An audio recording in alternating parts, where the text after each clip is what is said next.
Hey everyone, welcome to another episode of Live with Normal. I'm J.M. Padini, the Development Director for the National Organization for the Reform of Marijuana Laws. It's Friday, November 22nd, 2024. You know what that means, friends. It's time for me to answer all of your burning questions live.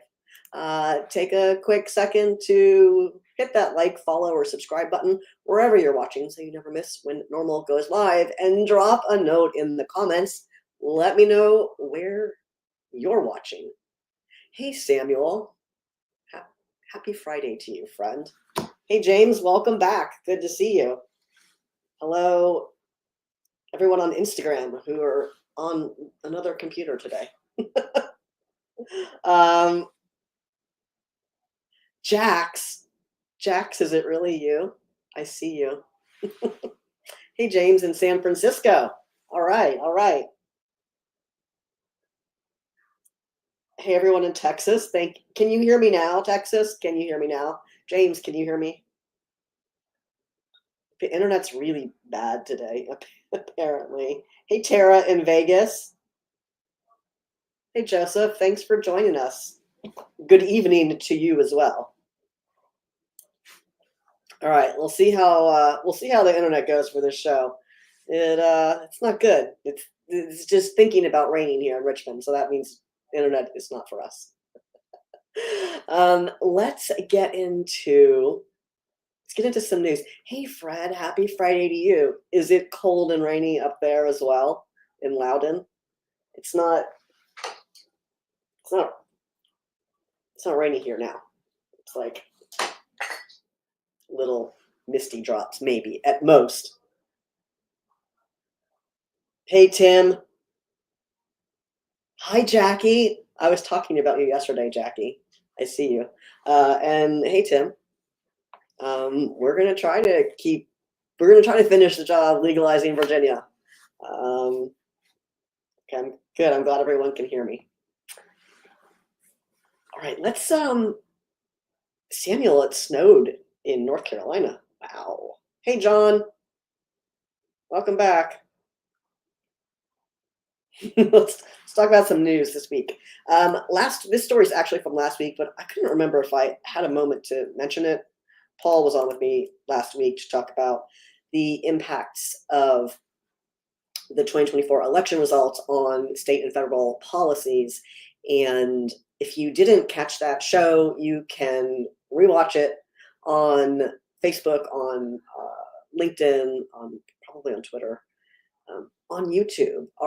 This show is a podcast on YouTube now, so you can pop right over there and see all of our episodes. But last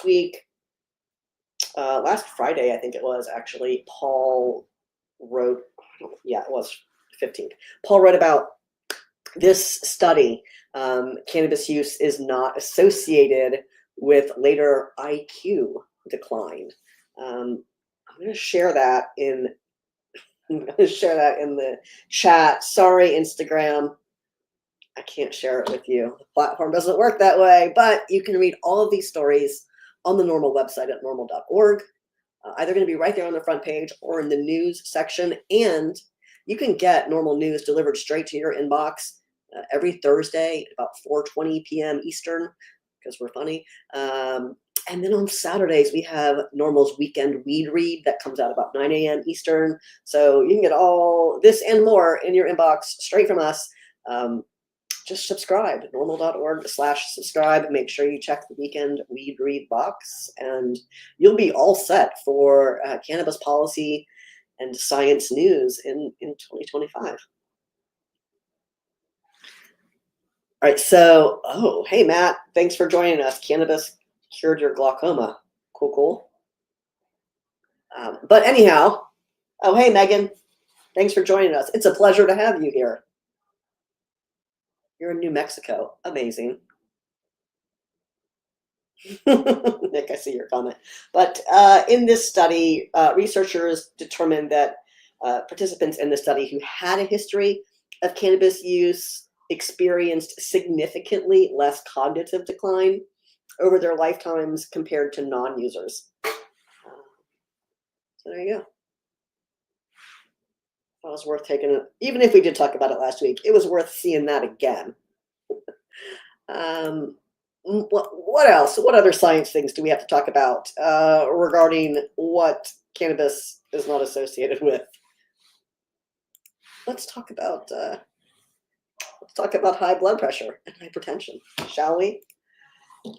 This is another piece that was on our blog 2 days ago. When this came out, Paul wrote about this analysis that was done, and in fact, researchers did determine that lifetime cannabis use was not associated with an elevated risk of hypertension or high blood pressure in older adults. And Paul, NORML's deputy director, Paul Armentano, he says this. He says, the findings of this study are especially relevant because we are seeing rising rates of cannabis use among those ages 50 and older. And these results ought to be reassuring to older adults who are increasingly turning to cannabis to manage age-related symptoms like chronic pain, anxiety, and sleep interruptions, and who are finding that it improves their health-related quality of life. Wise words from Paul to go with our blog on this recent analysis. Check it out on the front page of NORML. Right, Megan? Nick, look, the computer is very angry today. I'm going to watch on this. I have a laptop running the show right here. I'm going to look at it and see if it does weird stuff over there. Nick says, I hope everybody in Pennsylvania gets new bootstraps for Christmas to get legalization started again. Nick, we hope the same thing as well. But in all seriousness, we do have action alerts. I'm just going to type it out because this thing is, the internets are bad today here. There's NORML's Take Action Center. Here we go. So we have action alerts, as you well know, Nick, for not only Pennsylvania, but for states that don't have legalization, we have action alerts for those. Even if there isn't legislation pending, and in most states they're not because it's the end of the year and your legislative session is not happening. But even without that, we have action alerts for you. So you could write your wish list, or you could email your legislators. And one of those is going to be more effective. Please email your legislators and let them know that legalization in your state is at the top of your holiday wish list. Matt says that cannabis has several medical benefits. Yeah, absolutely, Matt. In fact, if you want to read more about them, you can read about them in Clinical Applications for Cannabis and Cannabinoids, a review of the recent scientific literature. Not only can you get this soft cover book in the NORML store, you can get the ebook version in the Amazon Kindle store, and you can find all of it. Every single word that's in this book, you can find on our website in the Medical Marijuana Research Library, including PDFs of every single section of this book. So let's say that you are suffering from chronic pain, or maybe, let's pick another one. Maybe fibromyalgia. You could print out the whole PDF for your section and share that with your healthcare provider if you're into that sort of thing.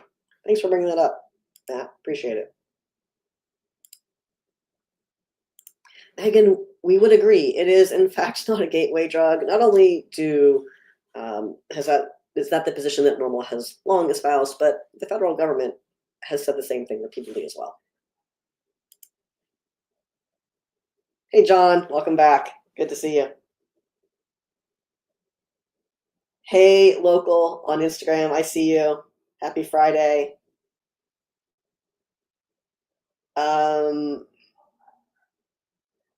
David. Oh, okay. I missed a little bit of this. Hey, thanks. question. I see your question, Tim. Tim on Instagram, sorry, I have to look down to read it. Tim on Instagram asks, in Virginia, if I have 4 plants and each plant produces more than an ounce, then what do I do with the extra? Don't walk down the street with it. So in Virginia, there's a limit of 1 ounce, but that's about possession in public. So you can carry an ounce of cannabis on your person if you're 21 or older in public and not be subject to penalty, as long as it's for personal use. But you can also possess in your home any amount of cannabis that has been legally obtained and is for personal use. So as long as you are not possessing it with the intent to distribute, and you have it in your home, and it is not accessible to those under 21, then you are following the law in the state of Virginia. So there you go, Tim. David, thanks for chiming in on Instagram as well. It is legal to share with other adults, so we specifically avoid using the word gift in Virginia because that means other things in other states. But you can share.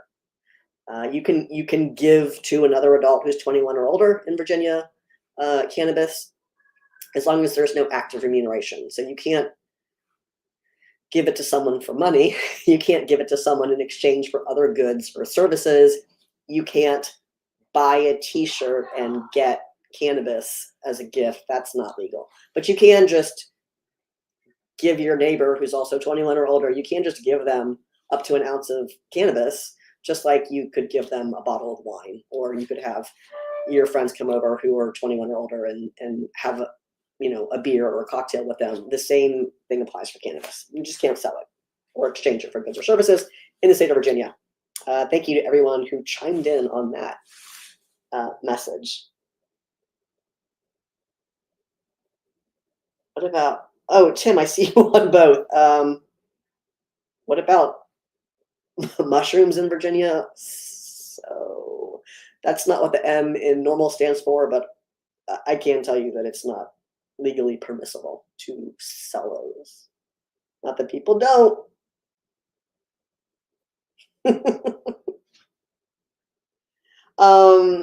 Chandra in Texas asks, is THCA the same thing as Delta 9 THC?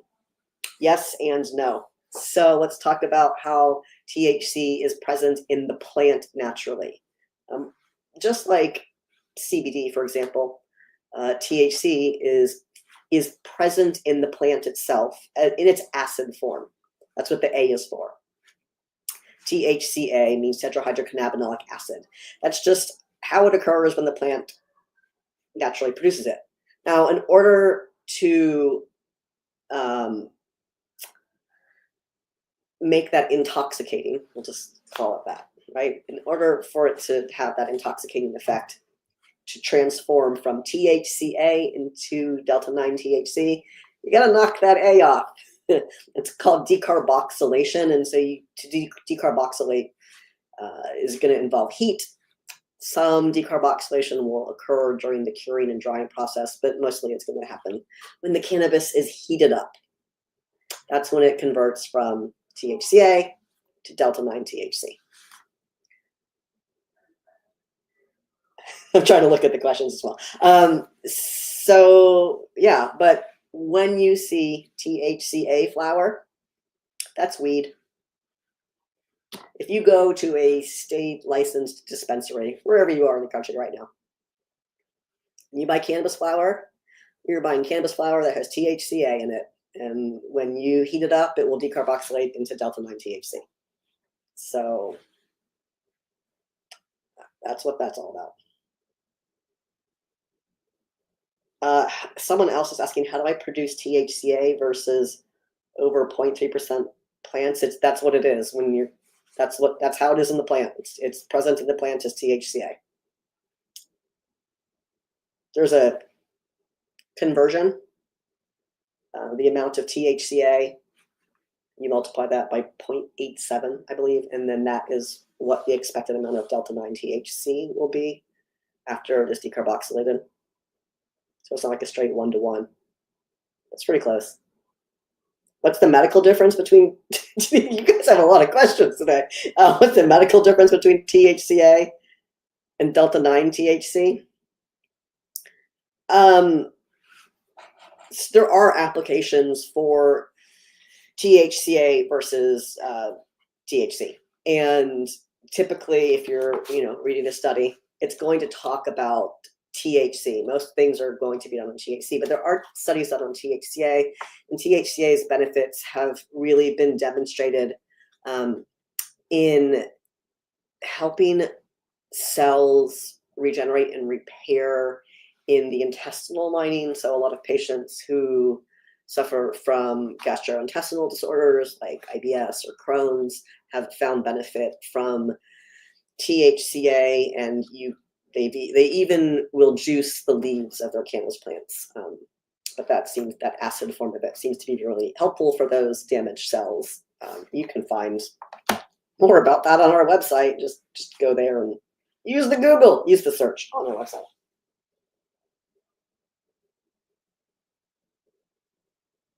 And then Tim, I see you're asking a question about specifically Virginia, and is it legal to sell THCA? I think that's, you say, you notice tobacco and vape shops are selling flower. Since the THC isn't active, are they legal to sell it in Virginia? No. In Virginia is not stupid. Virginia knows. Sorry. Like maybe some other states haven't caught up. Plenty of other states haven't caught up. But Virginia knows what this is all about, understands what the loophole is intended to, people want to get it, why people want this loophole or think that there's a loophole, and they closed it. So I don't remember how time works. Recently, I don't think it was this year. I think it was the year before.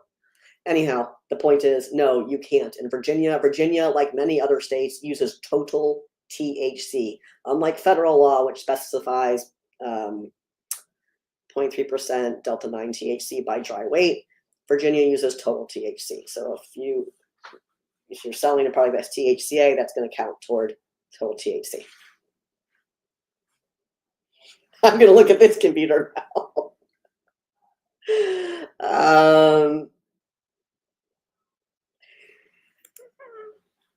Megan, that's so funny. I'm going to show it. Megan says, I think I have a better chance of Santa actually being real rather than emailing my legislators. Look, they deserve a holiday card from you as well. So why not make that an email about the need for legalization? Depending on where you are, though, that could be true. Hey, Chad, I'm doing super today. Who has extra pockets? Me? Like this one? Oh, I can't. John, is this an article or why is Trump's pick for AG stuck on reefer madness? Why is anybody stuck on reefer madness? It's 2024, kids, get over it. We should, Matt. Matt says one day we should have legal equality nationwide. Agreed. That's what we're here for, to legalize America.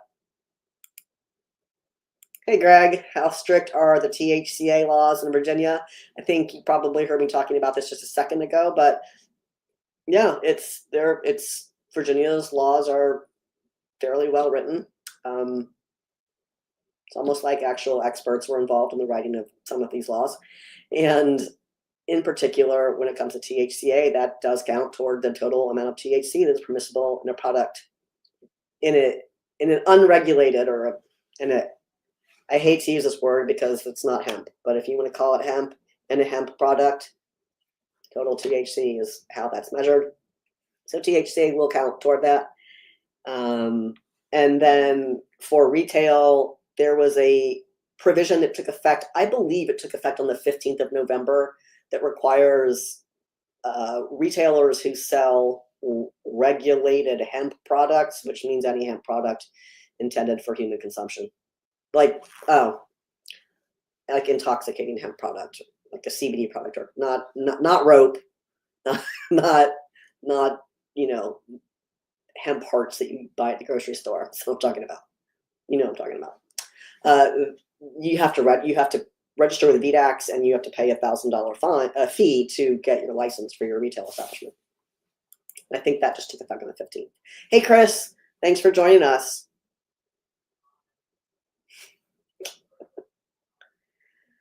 Oh, thank you, John. Yes, John adds that as Florida Attorney General Pam Bondi opposed legalizing medical marijuana. What a sad, sad person that she must be. Samuel, you ordered a new NORML shirt. I love that. Thank you. I love the conversation that's happening about our t-shirts. Chris thinks the fabric is really soft. They are, because we only use one type. Like our store has a number of, not our store, the company that makes our products has different types of shirts that we can choose from to have our stuff printed on, and I make sure we only get soft ones. Hey, Cheryl. Cheryl asked, what's going on in Texas? Is it close to being legal? No. What's going on in Texas is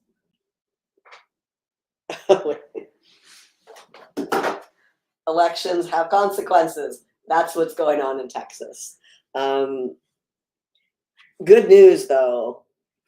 Dallas, Bastrop, and Lockhart joined a bunch of other cities in depenalizing marijuana possession, like at the misdemeanor level. So they passed the Freedom Act in those 3 localities this election day, and it essentially restricts law enforcement from making arrests for people who are in possession of the misdemeanor amount of marijuana, which it's either 1 ounce or 2 ounce. Anyhow, you can read that on our website. It's in the in Election Central, has the full details. But really, that's what's going on, Cheryl. As long as Texans continue to elect people who are terrible on cannabis policy, Texas will continue to have terrible cannabis policies. You can substitute any state for Texas. If you don't elect people who are smart on cannabis policy, then you will not get smart cannabis policies.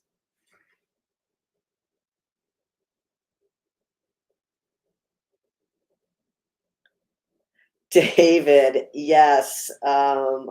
David from Virginia comments that the thing people don't get in Virginia is that just because there isn't mass enforcement doesn't mean it's legal. Exactly. Is it legal and can I get away with it are 2 different things. And enforcement is going to vary by locality. And this is really the same for wherever you are in the country. Did I say that it's 2025 now? Almost, yeah. Hey, Montco, NORML, I see you. Thanks for joining us. What about, hey, Pacers, I see you on Instagram. Pacers is asking, what about Indiana? Close to being legal? I think you got a lot of work to do in Indiana, and that means electing people who aren't terrible. But good news about Indiana, we have an amazing chapter. So if you aren't connected with Indiana NORML yet, please do get connected with Indiana NORML. They celebrated their 50th anniversary this year. Amazing. All right, I hope I caught up with all of those questions. Now I'm gonna deeper roots. I see your question, but I need more context here. Deeper Root says, I feel like the limitation on flower extract is low in comparison to plant count. Oh, thank you. I see it right there. How do I feel about the medical cannabis laws in Ohio? I see your question. Thank you. Now I know where you are. How do I feel about them? I don't, because I don't really know off the top of my head too much about the medical cannabis laws in Ohio, but I do now know from you, Deeper Roots, that there is a limitation on extract and it's low in comparison to plant count. Tell me more and then I'll know. You got, hi, Melissa, and yes, you got it.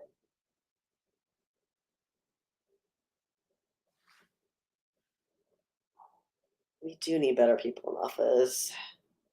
Yeah, Charlie. Yes, Charlie.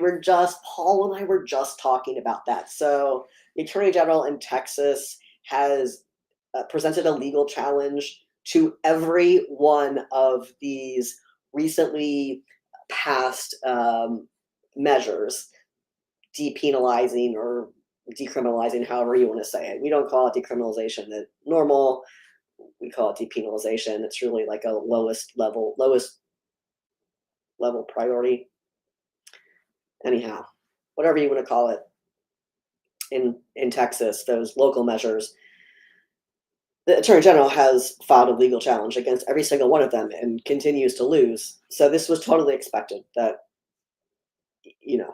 he would also file against the Dallas one. Will he also file against Bastrop and Lockhart? Let's find out. Or are they not big enough?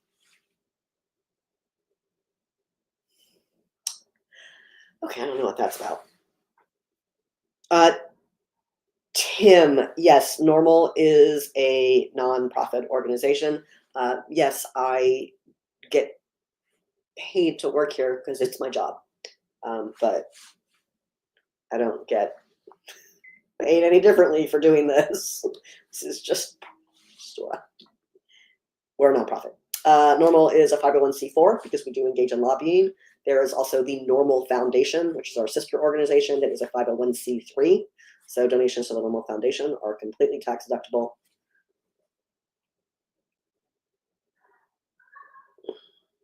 Yes, we are a nonprofit organization. The C4 and the C3, and I work for both NORML and the NORML Foundation. I mean, we all do. All three of us. It is a waste of the court's time, Melissa, but Texas is going to Texas. All right, I have to be quick because you're welcome, Tim.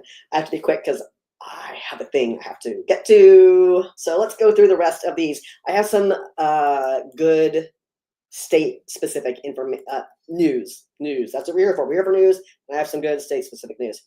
Thank you, Chris. In California, specifically in Oakland, there was a local effort that has advanced, and this is about smoking in like multi-unit residential housing, multi-unit housing, like apartments or whatever.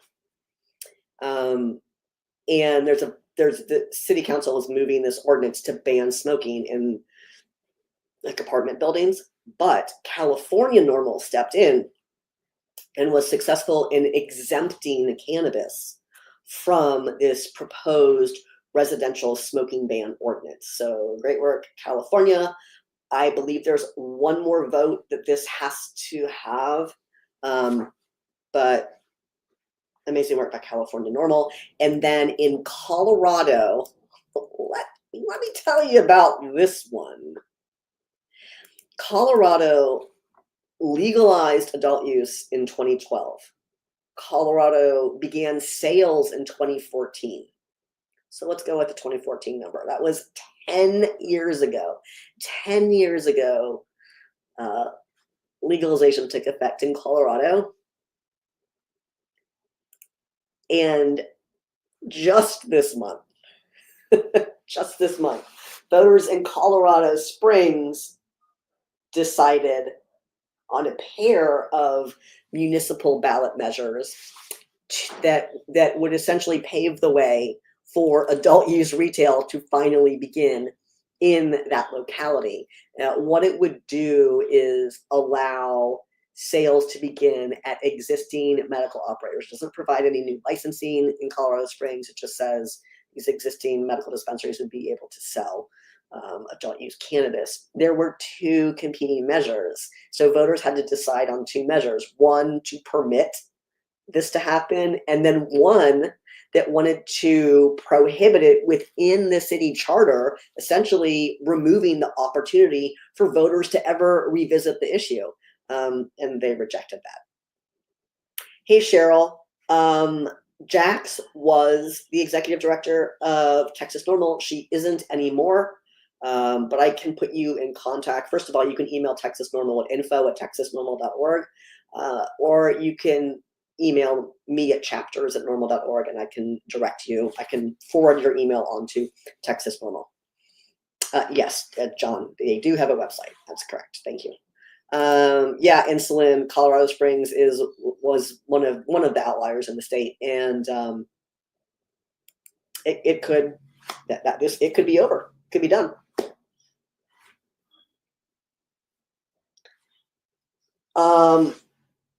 Pacers, I see your follow-up question on Instagram. First of all, I'm glad you follow Indiana NORML. That's great.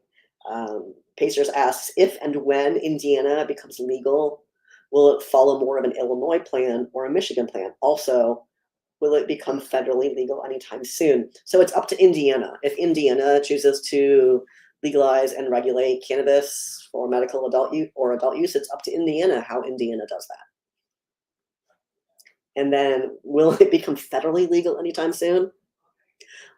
Well, listen, we just had an election. And if Republicans control, and I'm going to use Republican and Democrat here.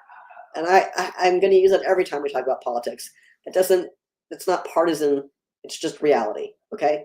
So don't come at me with being partisan. I'm trying to tell you what's real. Not you personally, but in general. A Republican incoming administration, and then a Republican-controlled Senate, a Republican-controlled House. I'm gonna say no. I'm gonna say no, because the way that federal legalization happens, what that really is Congress, and it has to be Congress. The president can't just de facto do this. The Congress has to pass a bill that would remove marijuana from the Federal Controlled Substances Act and allow states to set their own policies without threat of federal interference. And then once Congress passes the bill, it has to go to the desk of a president who will sign it. Maybe America, maybe you've elected a president that would do that, but you have not, America. You have not elected a House or a Senate majority that will do that. A number of times the House has passed, a Democratic-controlled House, a number of times has passed a bill to do just that, to remove marijuana from the Federal Controlled Substances Act. And then it has not made its way through the Senate. So could yes, is no. I don't think, I think you missed the mark on that one, America. David asking me any early word on cannabis-related bills in Virginia for the 2025 General Assembly. Yes.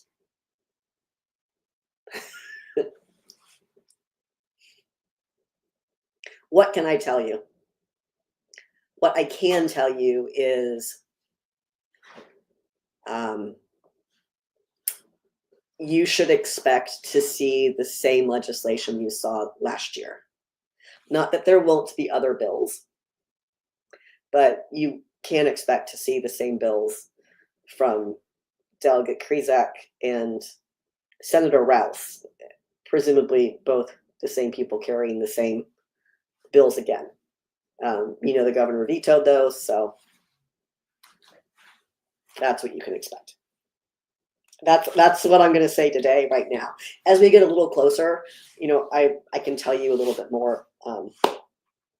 Yeah.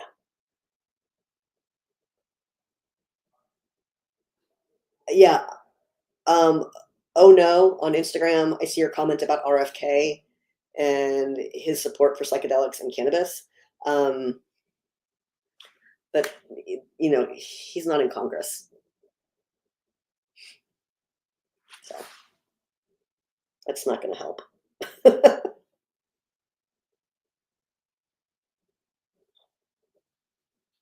What's the marijuana accessories tax, David?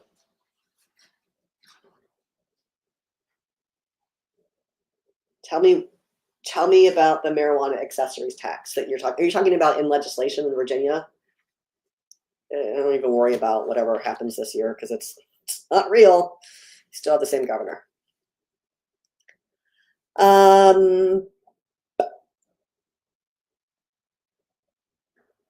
Yes, exactly. And yes, exactly. Insulin. hmm Insulin says the reason we don't have legal adult use sales in Virginia is because of a certain GOP governor. Yeah, there's some other people that are party to that, but he's one of the reasons why elections have consequences. Yes, they do. How and insulin goes on to say, however, I know plenty of folks from both parties that enjoy legal cannabis. That is a very accurate sentence. Daniel asks, do I see anything happening in Wisconsin?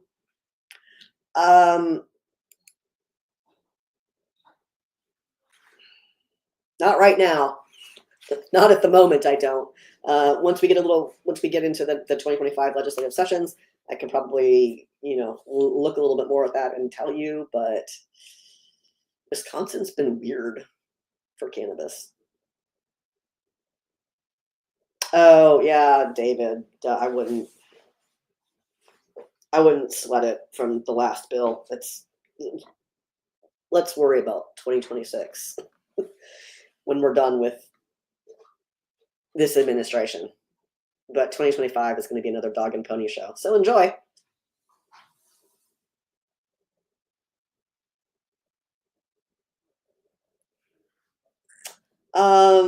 Cannabis only sold one HSA in Virginia. They didn't sell all of their licenses, just one HSA they sold to Verano. So that's all. All right, we're wrapping up, we're doing great. I have 3 stories to give you real quick. In Illinois, we mentioned this story a little while ago, that this is a few months ago, that this was in the works, but the, what is it called? The Cannabis Research Institute has launched in Illinois. It is affiliated with the University of Illinois, and it is funded by a $7 million 3-year grant from the Department of, I think it's Health and Human Services. So $7 million grant from the Department of Human Services in Illinois. The key research priorities for the Institute include, quote, agricultural crop management, health and medicinal effects, and social equity impacts. A number of other states, Florida, Utah, California, those are just a few that come to mind off the top of my head.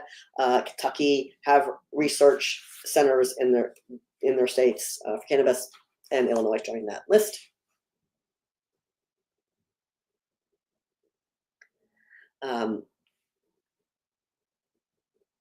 Here we go. And then let's scoot up a little north of Illinois into Canada. And there was a recent study done in Canada that the results say 1 in 4 older adults in Canada have used cannabis in the past year. And 2/3 of older consumers say that they use cannabis to improve or manage a physical health condition, including chronic pain, depression, anxiety, and sleep disturbances. And remember, cannabis is legal nationwide in Canada. And older consumers are the fastest growing consumer segment in cannabis, because old people have health problems. I'm sorry, old people have more health problems than young people. And then the last one I want to tell you about, and this is the one where you're like, yes, we know. This is one of those, we have to have that story that seems like we're telling the same thing over and over, but it's a new study. This is a study about chronic pain patients, and in fact, cannabis does provide sustained health-related quality of life improvements for chronic pain patients. So I feel like there's a little bit more of that study that I could. Yeah, that's what it was. In fact, nearly 1 in 4 pain patients in medical states are cannabis consumers. So there you go. Those are all of, we did it. We did all the news. I'm doing great. I'm on track. Michael, I see your comment on Instagram. Michael asks, do I think there will be any progress in North Carolina anytime soon? Look, North Carolina is feeling the heat from every state to the north. And North Carolina could use a medical cannabis program. I think that's where you should focus in North Carolina. I think any state that's south of Virginia that doesn't have, really any state that doesn't have statewide decrim or adult use or medical, you got to focus on medical. There's a reason why states like that have not made any meaningful progress on cannabis policy reform. If you want to be effective as a lobbyist, as an advocate, as an activist, as whatever you want to call it, part of that key to success is understanding the political reality of your legislature and knowing where they're at. And you really have to be able to meet them where they're at. That's not to say that they're right. Of course they're not right. They haven't given your state medical cannabis. But the people who are elected, that's what you have to work with. And so you've got to give them something that they can be emotionally comfortable with. And that very well may mean bringing a bill that has some limited allowance for a small number of people or something like that, right? Like we saw that like a decade ago. We saw a bunch of CBD bills proliferate around the country. And they were successful in conservative or conservative-leaning states. Virginia, Texas, Georgia all had the same limited licensure bill to start with, and we've all three states gone in very different directions. So it's okay to do that, right? Don't let anyone tell you differently. People will be mad that the bill isn't perfect. It doesn't include them. It doesn't do what they want for their business. There's a million reasons why it's not going to be perfect for everyone, and that's fine. You have to start somewhere. So if you're willing to get in and do the work, that's often the approach you have to take in states that do not have a ballot initiative process, that are conservative controlled or conservative leaning. You have to bring something to your legislature that can be emotionally compelling and not too threatening for them. Once you can move something like that, and you can have that in place, and it's a lot easier to start making improvements to that piece of legislation once it's been enacted. So that's my recommendation for North Carolina. Hi, Graham Daddy J on Instagram says, I'm surprised Florida couldn't pass adult use. I'm sure the good old Southern boy tampering with policy and public opinion played a part. Yeah, so what Graham is referring to is Governor DeSantis in Florida using taxpayer dollars and his PAC to oppose the adult use measure in Florida, which did receive a majority. About 55% of voters approved Amendment 3 in Florida, but because it was a constitutional amendment, it required 60% of the vote. So you can see in this last election how sometimes you get the majority of the popular vote and you don't win. And sometimes you don't get the majority of the popular vote and you do win. And that's where we are. Thank you, Melissa, for bringing up that. I will be mentioning it. Yeah, insulin, it was like 55%.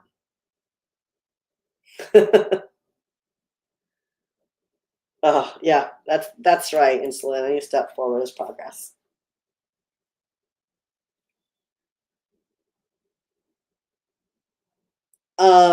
David, I see your comment about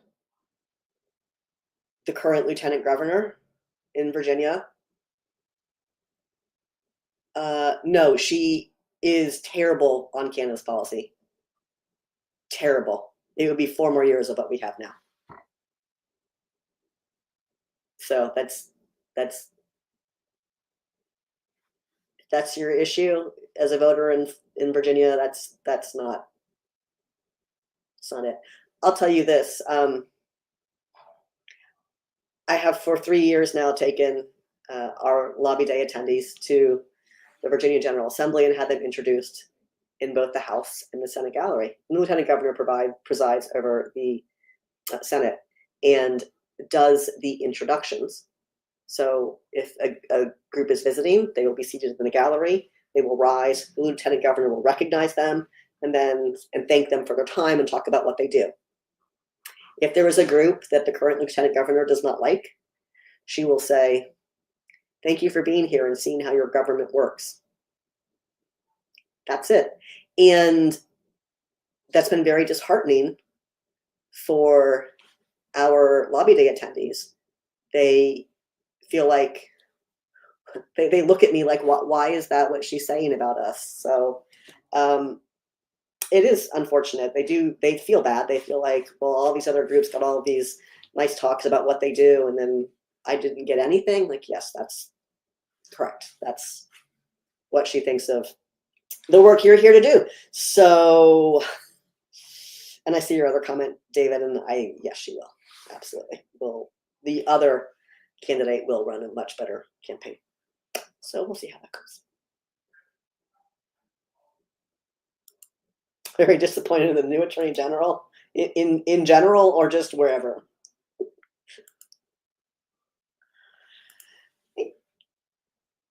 Oh, doesn't it? Melissa, I was thinking of you when I was telling that story. Right? Isn't it sad? People are just like, what? Why does she not say nice things about us? Because she doesn't like our issue.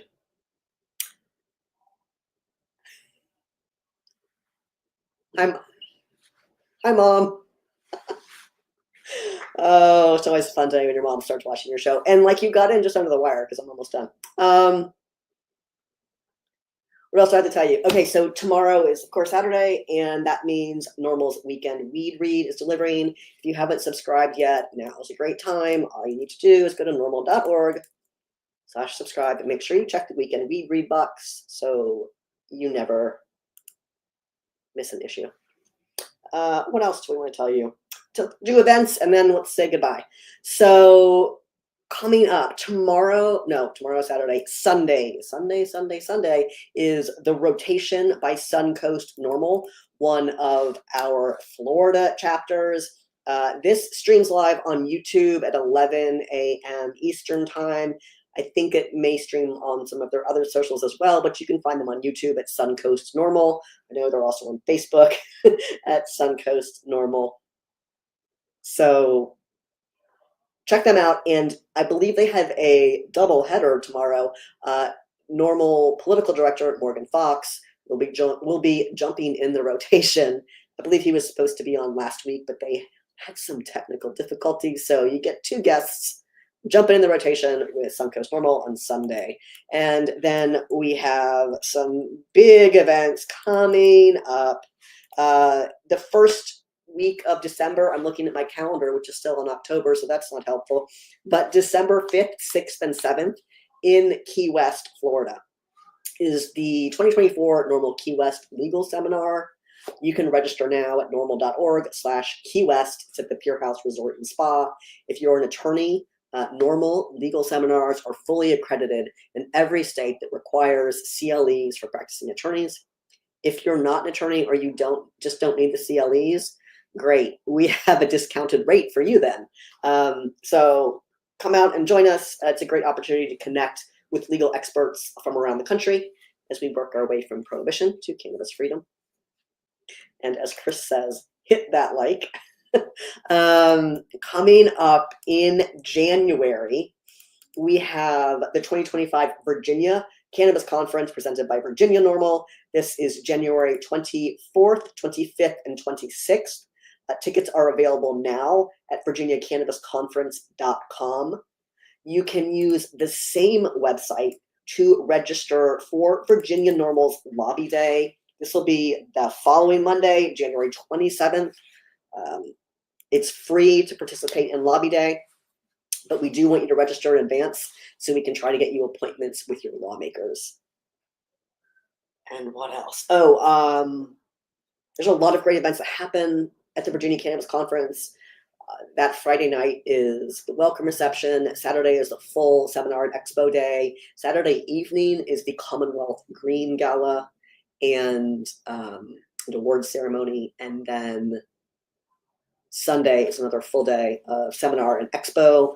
We do a complete legislative overview of all the bills related to cannabis and moving to the 2025 General Assembly in Virginia. And then Monday is Lobby Day. Look at that. Thank you, Own Baked. All signed up for the Cannabis Conference. We'll sign up for Lobby Day. Love that. Everyone, Tim, David, you better be there. Is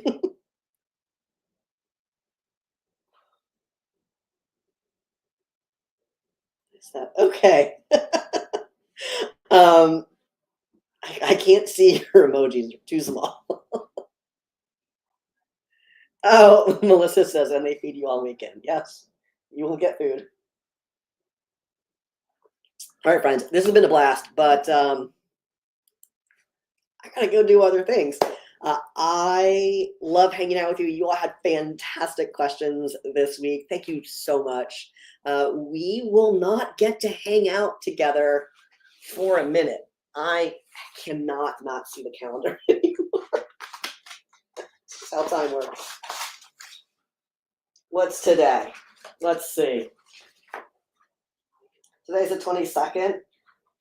Well, next week is the Friday after Thanksgiving, so I will not be doing a show. And then the following Friday, I will be in Key West. So I will most likely not be doing a show because I'll be at the legal seminar. So why don't we hang out again together December 13th? Taylor Swift's birthday. But I'll still do a show for you. Thank you, Samuel. You have a great weekend as well. Baked says happy Thanksgiving to everyone. And hey, I'm glad you said that, Baked, because of course, not only do we have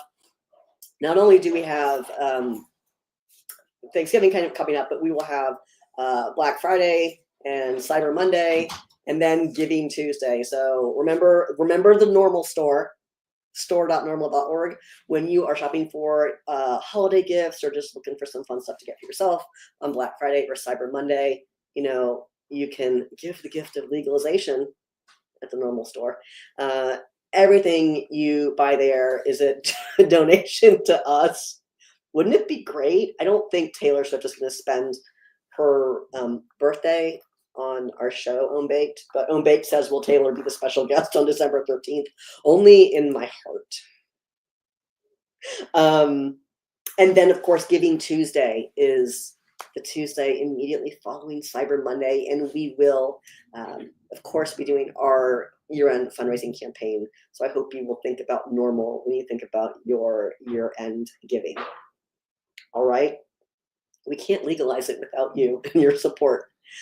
Thanks so much, everyone. I hope you have a great weekend. Please do hit that like, follow, or subscribe button wherever you're watching so you never miss when NORML goes live. I've had a blast hanging out with you all, and I'd love to see you back here next time. Everyone have a great weekend. Thanks so much.